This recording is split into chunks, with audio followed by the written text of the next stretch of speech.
me tell the story? Well, if you're gonna tell it right. Welcome to MsMojo, and today we're discussing the true story behind Ma Rainey's Black Bottom. In 1927, a blues singer by the name of Ma Rainey left her hometown of Columbus, Georgia, and headed north to record her music for Paramount Records in Chicago. If you don't know, Ma Rainey is known as the mother of the blues. The blues became the best outlet black people had to chronicle their own history. What did you think of the film and its depiction of Ma Rainey? Let us know in the comments. Before it was an Oscar-nominated Netflix film starring Viola Davis and Chadwick Boseman, Ma Rainey's Black Bottom was a Tony-nominated stage play written by August Wilson. August wanted to do a more true representation of the mother of the blues and bring her story into focus. This 1982 play was one of 10 that Wilson wrote, as part of his Pittsburgh Cycle or Century Cycle series. Each play explores what life was like for Black people in the US during the 20th century, each set in a different decade. What's so special about August Wilson, not to reduce, there are so many things special about him, but like, these stories don't have to be grandiose, they're just people living. While 9 of the plays take place in Pittsburgh, Ma Rainey is distinguished by its Chicago backdrop.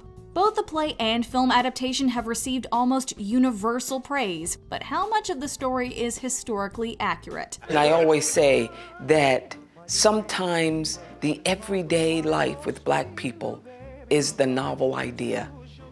That's the progressive idea. While Rainey did perform with a band, the members seen in the film and play are fictional. This includes Boseman's Levy Green, a cocky trumpet player determined to make it big. The people in the big city, they want something with some fire to it. That said, the hardships Levy endures do reflect the struggles that many aspiring African-American musicians faced throughout the early 20th century. You told me I could record them songs. Well, there's nothing I can do about that. Like I say, it's $5 a piece. That's what I'll pay you. I'm doing you a favor. Pianist Jimmy Blythe, guitarist Blind Blake, and bandleader Lovey Austin are just some of the other names associated with Ma Rainey's act. While Wilson invented most of the supporting players for his script, he remained faithful to Ma Rainey's spirit. Wilson authentically conveys Rainey's sexuality, commanding presence, and underappreciated impact on the blues. My bell rang this morning, didn't know which way to go. Ma Rainey was born Gertrude Pridgett, although it's unclear where and when. It's generally believed that she was born on April 26, 1886 in Columbus, Georgia, but the 1900 census suggests that it was Russell County, Alabama 4 years prior. Either way, Gertrude was the second-born of Thomas and Ella Pridgett, who had 5 children overall. Her parents were both minstrel troopers, and it wasn't long until Gertrude caught the performing bug as well. Following her father's death, Gertrude began her professional singing career somewhere between the ages of 10 and 14. Her first major gig was The Bunch of Blackberries, a 1900 talent show at the Springer Opera House. 2 years later, while touring Missouri, Gertrude discovered blues music, a genre that would become synonymous with her act.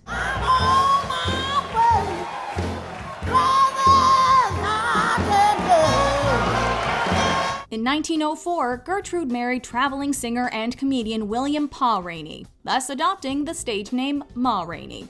The two hit the road together, performing with the Rabbit's Foot Company, aka Rabbit Foot Minstrels, and eventually starting a group of their own, Rainey and Rainey, Assassinators of the Blues.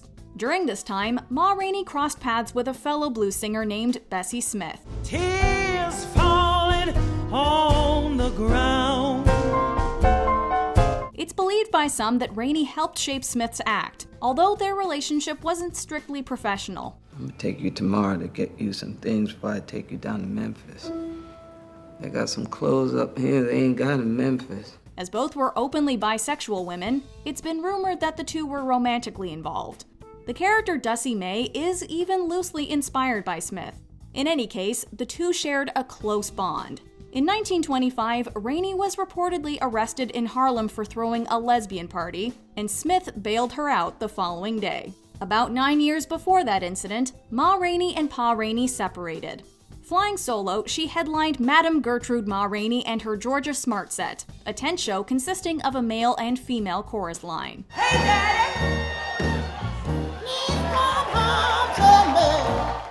hit the big time when she caught the attention of Paramount Records producer J. Mayo Williams, who specialized in, quote, race records. Race records, as they were called, was the process of exploiting black artists, recording their music to be sold to the growing black population of the North. Signing with Paramount in 1923, Ma Rainey would be marketed under many nicknames, although the most well-known was the Mother of the Blues. She more than earned this title. In a sense, there's this sort of catch-22, you know, it's a wonderful time for the expansion of black music, but it sets up what will be a painful history of the exploitation of black artists. Providing a link between white-oriented vaudeville acts and the southern country blues that appealed to black audiences, Rainey gave birth to, as some have called it, classic blues.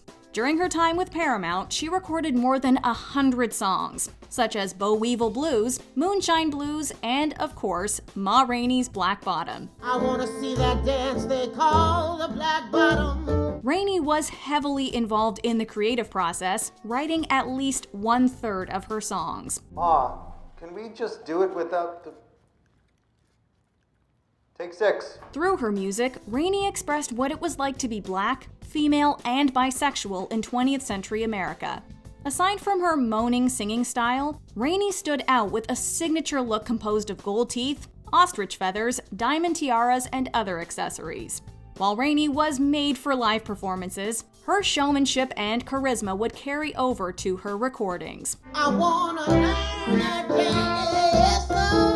Rainey's popularity put her in a position of power at a time when white men typically held all the cards. This is my gift, this is my talent. You want me to sing, you honor it. You honor what it takes her to sing the blues. She was every bit as resilient and outspoken as Viola Davis's portrayal, but she had to fight every step of the way.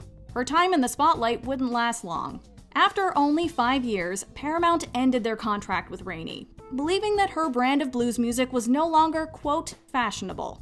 Ma Rainey's Black Bottom takes place in 1927, 1 year before her final recording sessions. Where's she going? Ma?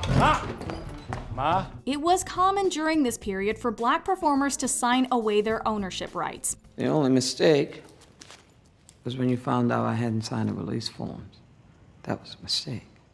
Come on, sign the forms, huh? It's unknown if Rainey received any royalties for the songs she recorded at Paramount following her exit. What we do know is that her recordings weren't well preserved after the studio went bankrupt in the 30s.